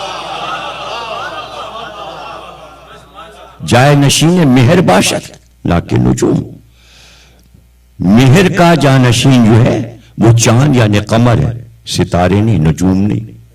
अब उस हदीस को भी बातिल कर दिया गालिब ने कि मेरे असहाब मिसल नुजूम के हैं, और एक तरफ आयत दलील में रख दी, वह शम्स व ज़ुहा वल क़मर इज़ा तला, जैसे ही सूरज छुपता है चांद उसका जानशीन बन के आता। तो ये गालिब के कमालात फारसी में है, चूंकि उन्होंने फारसी शेर पढ़े तो कुछ मैंने कहा शायद मुझे याद आ जाए फारसी के। यही अल्लामा इकबाल का हाल था। एक शख्स आया और उसने कहा कि अल्लामा इकबाल से पूछा कि ये बताइए कि कर्रारी के क्या मानी, इसलिए कि हदीस रायत में ये लफ्ज इस्तेमाल हुआ है कि कल मैं अलम दूंगा कर्रार को, गैर फर्रार को। तो ये कर्रार क्या है? तो अब वो अगर ये बताने लगते कि कर्रार किसे कहते हैं, अरबी में कर्रार के क्या मानी, उन्होंने 2 मिसरे पढ़ दिए और कहा ये मानी मैं शिनासी मानिए कर्रार चीज। तो मुझसे पूछता है कि कर्रारी क्या चीज है? मैं शिनासी मानिए कर्रार चीज, ई मकाम अज मकामात अलीस्त, अली के बुलंद मकामों में से एक मकाम है कर्रारी, कि कल मैं अलम दूंगा कर्रार को। अब उसके माने ये लिखे बढ़ बढ़ के हमले करने वाला। तो पूरी हदीस ये है कि जो सही बुखारी में आई कि कल मैं अलम दूंगा मर्द को, रजुल का लफ्ज आया, मर्द को अलम दूंगा, जो कर्रार होगा गैर फरार होगा। अल्लाह और रसूल उससे मोहब्बत करते होंगे, वो अल्लाह और रसूल से मोहब्बत करता होगा। हदीस यहां पे आके खत्म होती है कि अल्लाह दोनों हाथों पर उसको फतह दे। पूरी हदीस इस तरह बयान होती है। किसी ने आधी लिखी है, किसी ने तिहाई लिखी है, किसी ने कम करके लिखी है कि बस अलम देंगे, और अलम अली को दे दिया। तो इस पर भी गालिब ने एक शेर कह दिया उर्दू में कि, और अजीब शेर कहा इस हदीस की रोशनी में। और वो दौर जो है वो दौर ये है कि बहस ये चल रही है कि मुहद्दिस देहलवी ने तमाम हदीसों का इनकार किया तो फैसला-ए-शरी में, जो रसूलुल्लाह ने गदीर में अली की शान में बयान की थी।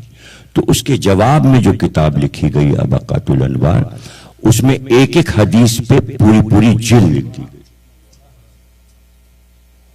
गई कि किस सदी में कितने अहले सुन्नत ने यह हदीस लिखी, पहली सदी में, दूसरी सदी में, तीसरी सदी में, इतने इतने इतने इतने इतने। तो वो सारी हदीसें जिसकी उन्होंने तरदीद की थी, उन हदीसों को जमा करके तो वो विलायत अली पर उससे बड़ी किताब ही नहीं लिखी, जिसे अबकातुल अनवार कहते हैं। और उसका तर्जुमा अब हिंदुस्तान में शुरू हुआ है, हालांकि वो ईरान से ही छप रहा है और वही तर्जुमा हो रहा है, लेकिन वो छपता है हिंदुस्तान में, इशू ईरान से होता है। और ये इतनी बड़ी किताब है कि जो लोग अभी विलायत अली को नहीं समझे, जब वो उसका तर्जुमा आ जाएगा, अभी हदीस नूर छपी और हदीस सकलैन का तर्जुमा आ गया है 2 जिल्दों का, उसके बाद से मैंने अभी उर्दू तर्जुमा कोई नहीं देखा, तो लोगों को पता ही नहीं कि अबकात में है क्या। तो आयतुल्लाह गुल पायगानी ने कहा कि अबकात इमाम ज़माना की निशानियों में से एक निशानी, यानी विलायत अली जो है वो इमाम ज़माना की निशानियों में एक निशानी है, यानी सबसे बड़ी चीज जो है वो विलायत अली है। और लोग इसको बहस में ले आए हैं। विलायत अली पर बहस की जरूरत नहीं है, बल्कि समझने की जरूरत है कि लोग विलायत अली को कोई मनसब, ओहदा, विला, मोहब्बत नहीं, बस ये तय कर लीजिए कि कायनात का हाकिम रसूल ने अपने बाद अली को बना दिया, और मर्ज़ी इलाही से बना दिया। और उसके बाद ये भी साबित हो गया, वो भी कुरान ने ही बताया, वरना हमको पता नहीं चलता। सूरह मारिज ने बताया कि उसके बाद क्या हुआ।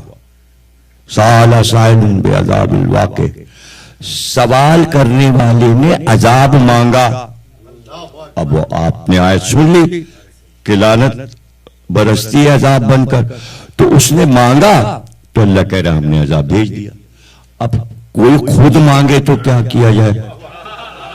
तो कभी कभी सूरत हाल दुश्मनी अली में ऐसी पैदा होते हमने देखी है कि लोग दुश्मनी अली पर ऐसे आमादा हो जाते हैं कि उनको हमने अजाब में मुब्तला देखा है। यानी ऐसे कई वाकयात मैंने खुद देखे हैं कि जिन्होंने अली दुश्मनी की है और उनका अंजाम बुरा हुआ है। यानी कराची में खुद मैंने देखा कि महमूद अहमद अब्बासी, उसका अंजाम लोग बयान करते हैं, या बलीगुद्दीन उसका अंजाम बयान करते हैं। ये खुले आम दुश्मनी अली से करते थे। तो अगर कोई खुले आम दुश्मनी कर रहा है तो छुपा के दुश्मनी, तो उसका तो अंजाम हमें नहीं पता चलता। तो आप देखिए कि ये सिलसिला जाके कहां मिलता है, हारिस बिन नोमान फारिस, उसका नाम है हारिस। और जो खैबर में हारिस है, ये 4 भाई थे जिनको हजरत अली ने कत्ल किया खैबर में, हारिस, मरहब, अंतर और यासिर, ये 4 भाई हैं। सबसे बड़ा हारिस है। तो इसमें आप खुद देख लीजिए कि वो अल्लाह के दुश्मन थे। खैबर में जो आए थे वो अल्लाह के दुश्मन थे। तो उस हारिस को अली ने मारा। तो अल्लाह ने कहा वो हारिस जो मेरा दुश्मन था तुमने मारा, अब अगर तुम्हारा दुश्मन कोई हारिस आएगा तो उसको मैं मारूं। तो उस दिन से तय हो गया कि अली अल्लाह के दुश्मन को मारते हैं और अल्लाह अली के दुश्मनों को मारते, और वो सब सामने आ जाते हैं। तो उसने आगे नबी ने कहा कि जनाब ये बताइए कि ये जो आपने अभी ऐलान किया है और अली को हमारे ऊपर हाकिम बनाकर जा रहे हैं, तो ये आपने अपनी तरफ से ऐलान किया या अल्लाह की तरफ से? आपने कहा नमाज पढ़ो, हमने पढ़ी। आपने कहा रोजा रखो। अब आप अपने चचाजाद को भी हमारे सर पे मुसल्लत करके जा रहे हैं, तो बताइए। तो आपने जलाल के आलम में फरमाया कि हम बगैर अल्लाह के हुक्म के कोई काम करते ही नहीं, और अल्लाह ने हमसे कहा, इसलिए हमने अली की हाकमियत का ऐलान किया। तो यहां भी ये भी पता चल जाता है कि लफ्ज मौला कोई मस्ती का लफ्ज नहीं है, बल्कि मौला के मानी यहां हाकिम है। और सिर्फ जमीन पर या खिलाफत पे नहीं, बल्कि नफ्सों की हुकूमत, नफ्सों पर हुकूमत, रूहों पर हुकूमत, ये हुकूमत है अली की जो बताई जा रही है। तो उसने कहा अगर ऐसा है तो अल्लाह की तरफ से ऐलान है, तो फिर अपने अल्लाह से कहिए कि आसमान से पत्थर मेरे ऊपर फेंके। ये कह के आगे बढ़ा था, मस्जिद के बाहर आया, नाका अपना बांधा था, अभी नाके तक नहीं पहुंचा था कि पत्थर आके हारिस के सर पे गिरा और जमीन में जाके जज्ब हो गया। अब वाकया तो जैसे भी तफसीर में लिखा है उसको आप खुद पढ़ सकते हैं। तो ये भी कुरान ने बता दिया कि तकमीले दीन हुई, काफिला रोका गया, रसूलुल्लाह को मुखातिब किया गया, और यहां पर आकर गदीर इख्तिताम पजीर हो रही है कि जहां पर साइल ने खुद अजाब मांगा। तो ये जो मुखालफत होती है अली की या फजाइल अली की, तो वो परेशान ना हो हम और आप, बल्कि वो अपने लिए अजाब तलब कर रहे हैं, और उनका अंजाम वही होने वाला है जो हारिस का हुआ। तो अल्लाह हम सबको विलायत अली पर बरकरार रखे, और हम सब आने वाली नस्लों तक ये पैगाम पहुंचाते रहें, गदीर का पैगाम, मुबाहिले का पैगाम। और बहुत खुशी हो रही है कि हम दर अब्बास में फिर इतने दिनों के बाद आए और विलायत अली पर बात हुई, आपके चेहरे देखे, आपकी ज़ियारत की, और आपकी मोहब्बत, बहुत बहुत शुक्रिया कि आप महफिल में बैठे। ज़िया साहब का खुसूसी शुक्रिया, वसी साहब का शुक्रिया, नकी साहब का शुक्रिया। सब मोहब्बत करने वाले हमारे पुराने दोस्त हैं रिजविया के। तो हम बच्चों के लिए भी दुआ करते हैं, जवानों के लिए भी, बड़ों के लिए भी। और जल्द अज जल्द अल्लाह इस इमाम बड़े को असर नौ बहुत शानदार तरीके से, जैसे कि तमाम मेंबरान का और इस इमाम बाड़े के सरपरस्तों का इरादा है कि इसको रोज़े की शक्ल में तामीर किया जाए। हम अल्लाह से दुआ करते हैं कि जल्द अज जल्द जब हम इस मर्तबा आए तो हम उसी रोज़े के अंदर ज़ियारत करने आए। दर अब्बास को हम शबीह रोज़े अब्बास की शक्ल में देखें।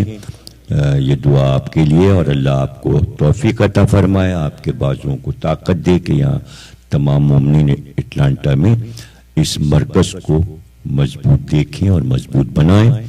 और हम दुआ करते हैं कि अल्लाह इमाम ज़माना का ज़हूर फरमाए और ज़हूर में ताजील फरमाए। जी, आपने कहा था कि मैं अशार पढ़ूंगा, तो अगर इमाम हुसैन अलैहिस्सलाम की आंखों की तारीफ में जो मीर अली इसके अच्छा हुआ तुमने याद दिला दिया, वो कलाम शहीद यार जंग का था। तो मैं दो बंद वो पढ़े देता हूँ।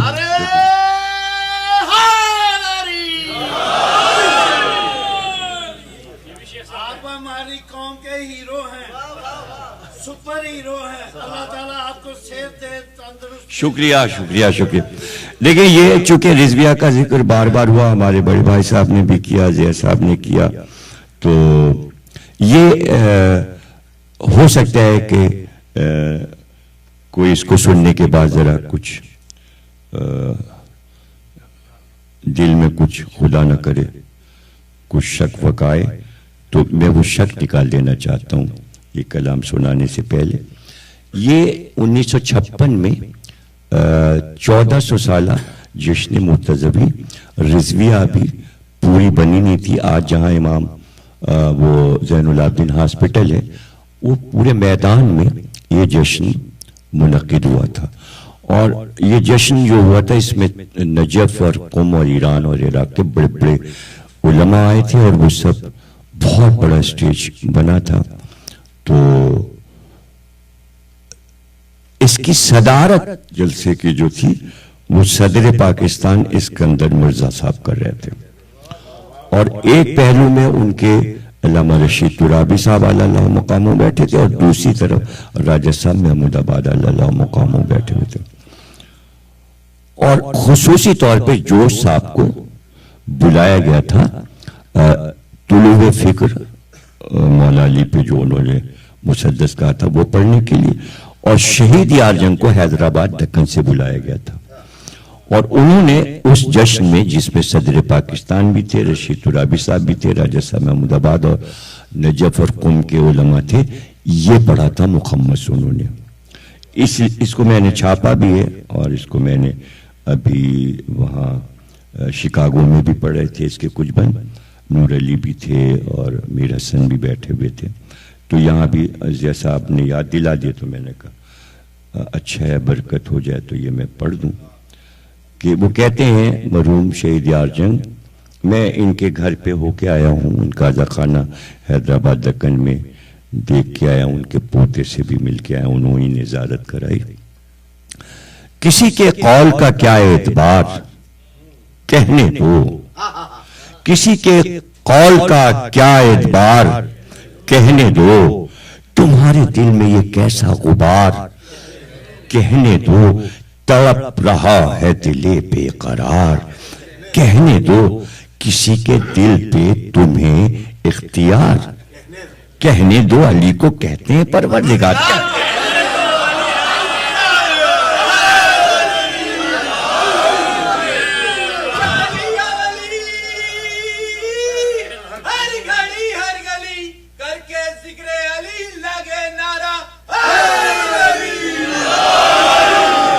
हमें बताओ तो आखिर ये माजरा क्या है, उसे खबर नहीं, बंदा है क्या, खुदा क्या है, बिगड़ रहे हो जो तुमको ये हुआ क्या है, तुम्हारे दोस्त की तारीफ है, बुरा क्या है। अली को कहते हैं परवरदिगार। कहने तो सुना नहीं है किसी ने ये कैस से पूछा कि मुस्तहिक़ खिलाफत तक कौन, कुछ तो बता। पुकारा आशिक़े शोरीदा सर मेरी लैला,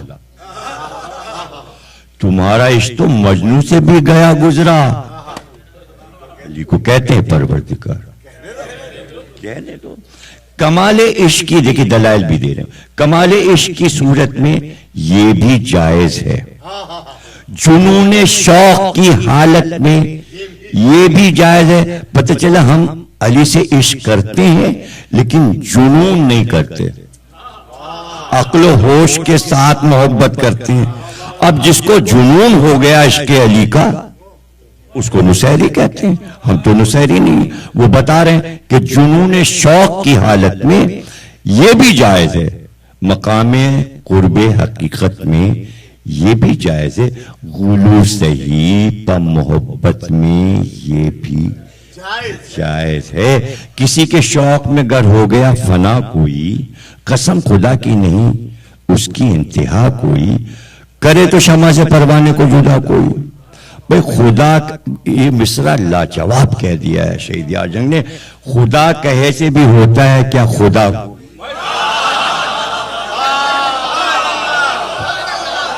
अरे बंदा कहीं किसी को खुदा बनाएगा,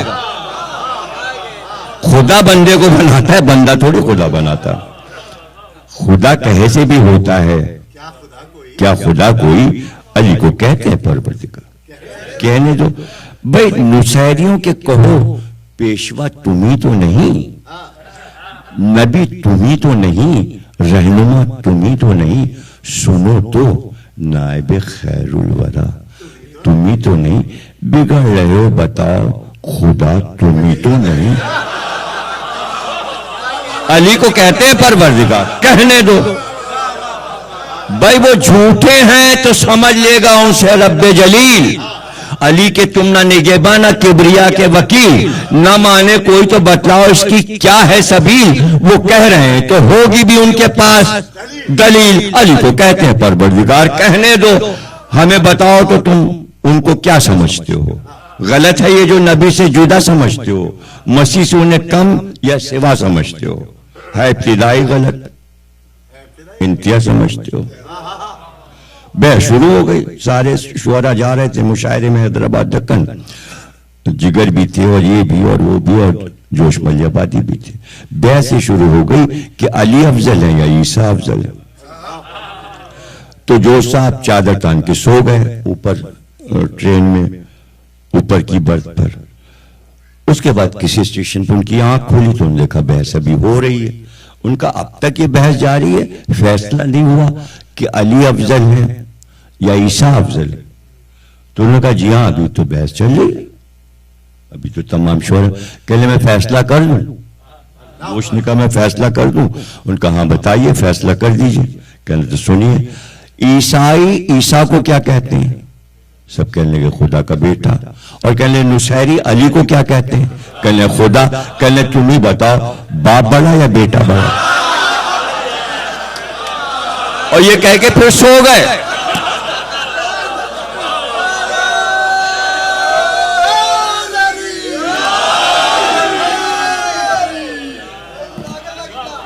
ये शायरी के मौजूआत हैं, ये कोई अकायद नहीं है हमारे। ये एक लुत्फ के लिए शायरी का एक जुज़्व कहलाता है, एक सनत कहलाती है।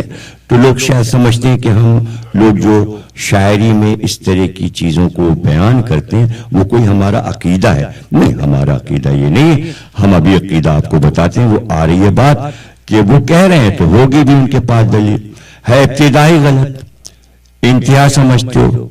खुदा मसीह को कहते हैं ये सुना होगा, नुसैरियों को नसारा से राब्ता होगा। ये कह रहे हैं तो कहने दो इससे क्या होगा। गजब खुदा का है, बंदा कहीं खुदा होगा। अली को कहते हैं परवरदिगार कहने दो, तुम उनको दिल में समझते हो क्या? सुनाओ भी। कहां की बहस निकाली है यार, चाओ भी। सुनी हुई है ये बातें, चलो हटाओ भी। तुम्हारा इसमें बिगड़ता है क्या? बताओ भी। अली को कहते हैं परवरदिगार कहने दो। अब दलील दे रहे, कमर को नूर का मादन समझती है दुनिया। साइंस से भी साबित है और आया से भी साबित है, हदीसों में भी है कि चांद नूर सूरज से लेता है। कमर को नूर का मादन समझती है दुनिया, अगरचे आप हैं वाकिफ नहीं कमर में जिया। किसी के नूर के परतों से ये हुआ धोखा। इसी तरह से सिफत को उन्होंने जात कहा। अली को कहते हैं परवरदिगार कहने दो। अली खुदा ही सही, फिर भी एक का बंदा है जो हर सिफत में खुदा की तरह से यकता है, फकत वजूद में मोहताज दूसरे का है, वगरना उसकी खुदाई में यार शक क्या है। अली को कहते हैं परवरदिगार कहने दो। है कुछ तो शक के गिरफ्तार, कुछ यकीन के हैं। कोई है 5 के कायल तो कोई 3 के हैं। वो आसमान के साकी नहीं है, जमीन के हैं। तुम अपने दीन के पैरो, वो अपने दीन के हैं। अली को कहते हैं परवरदिगार कहने दो।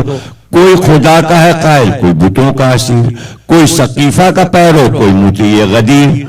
न तुम किसी के वली हो, न तुम किसी के हो पीर। अली को कहते हैं परवरदिगार कहने दो। यही बहुत से बहुत है कि फहम का है कसूर। भाई वो अपनी अक्ल से बेचारे, आप हैं माजूर। किसी के दीन व अकीदे में दखल क्या है जरूर। तुम्हें तो वो नहीं करते हैं मानने पर मजबूर। भाई नुसैरी तबलीग तो नहीं कर रहा है कि आप जो है वो अली को खुदा मानिए। तो जब वो आके आपसे कह ही नहीं रहे तो वो जो कह रहे हैं आप उन्हें कहने दीजिए। ये कह रहे हैं शहीद आजम। अली को कहते हैं परवरदिगार कहने दो। मिसरा बड़ा जबरदस्त है ये। अजीब शय है अता पाशी हो खता पोशी, बुरा है कौम तो बेहतर है बस गरांगोशी। पहले जमाने में था कि भाई जब किसी की बात माननी नहीं,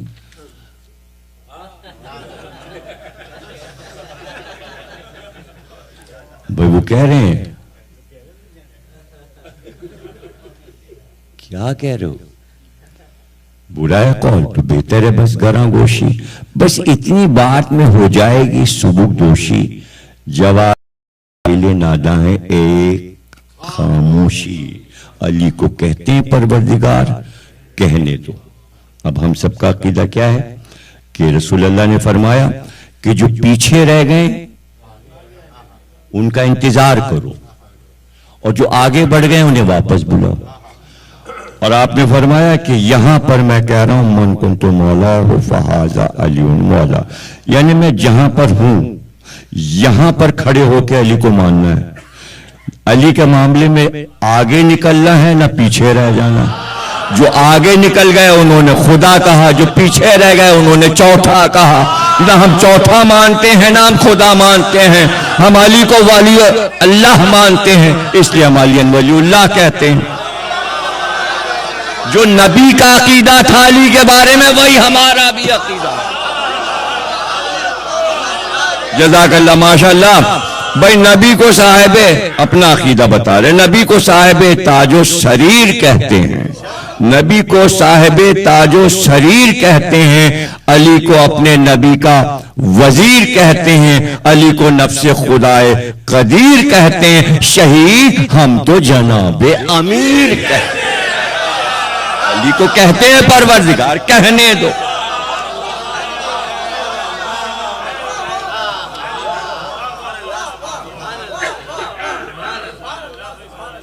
बहरहाल अच्छा अब हाफिजा वैसा थोड़ी रहा, इसीलिए तो देख के पढ़ा मैंने। ये इमाम हुसैन सलाम जंग कर रहे हैं और उस वक्त तारीफ अनीस इमाम हुसैन सलाम की फरमा रहे हैं, तो उसमें जुल्फों की तारीफ की है, इमाम हुसैन की पेशानी की तारीफ की है। फिर उसके बाद आंखों पर आए हैं तो कहते हैं कि आंखों को कहिए ऐन तो ऐने खता है ये, पर्दे न क्यों साथ के नूरे खुदा है ये। सबको है चश्मदाश के ऐने अता है ये, बीमार खुद पर सबके मरज की दवा है ये।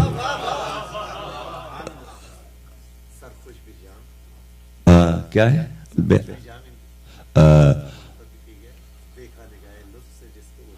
वो जी गया। एहसान भी, हया भी, मुरव्वत भी, कहर भी, लो मौत भी, हयात भी, अमृत भी, जहर भी, बीना भी, नुक्ता संज भी, दानाए दहिर भी।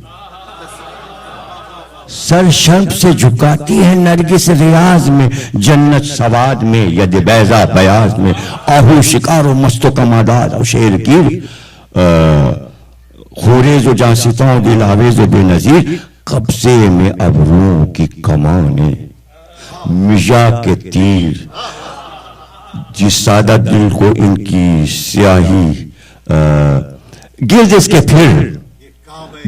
फिर ये काबे ईमा का तौफ है, बस ऐ अनीस बस नजरे बद का खौफ है। गिर्द इसके फिर ये काबे ईमा का तौफ है, बस है अनीस बस नजर बद का खौफ है। तो एक हक मीर अनीस ने अदा किया है इमाम हुसैन की तारीफ का, और उसमें इसमें भी सीरत लिख दी, यानी जहां पर ये वाला बंद है कि एक आंख में जो चीजें बताई वो पूरी इमाम हुसैन की सीरत है कि आंख में क्या क्या था, एहसान भी, हया भी, मुरव्वत भी, कहर भी, ये सब सिफात इमाम हुसैन इस्लाम की इस तरह बताएं।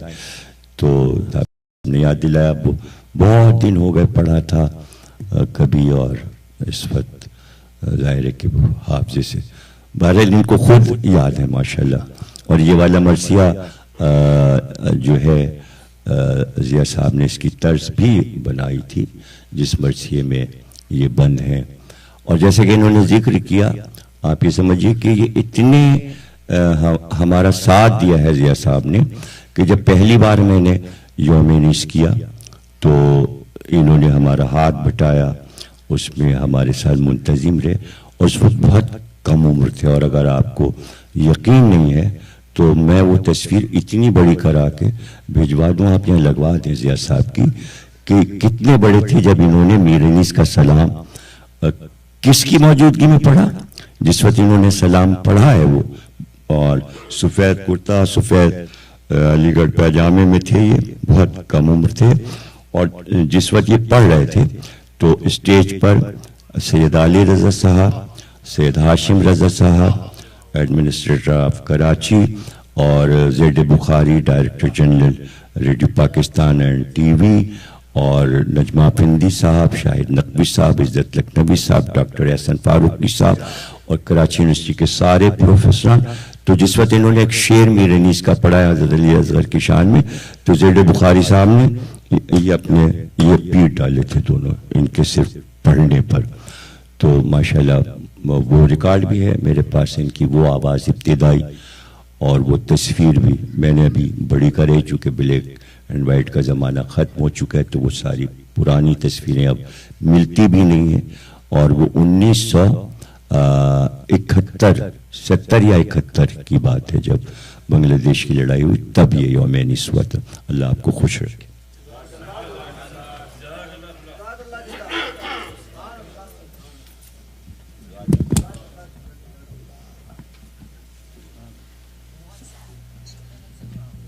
बिस्मिल्लाहिर्रहमानिर्रहीम। अस्सलामु अलैका या रसूलल्लाह, अस्सलामु अलैका या नबी अल्लाह, अस्सलामु अलैका या अमीरुल मोमिनीन, अस्सलामु अलैका या फातिमतुज़ ज़हरा सय्यदत निसाइल आलमीन, अस्सलामु अलैका या हसन मुज्तबा, अस्सलामु अलैका या अबा अब्दुल्लाह, अस्सलामु अलैका या इब्न रसूलिल्लाह, अस्सलामु अलैका व अला जद्दिका व अबीक, अस्सलामु अलैका व अम्मिका व अखीका।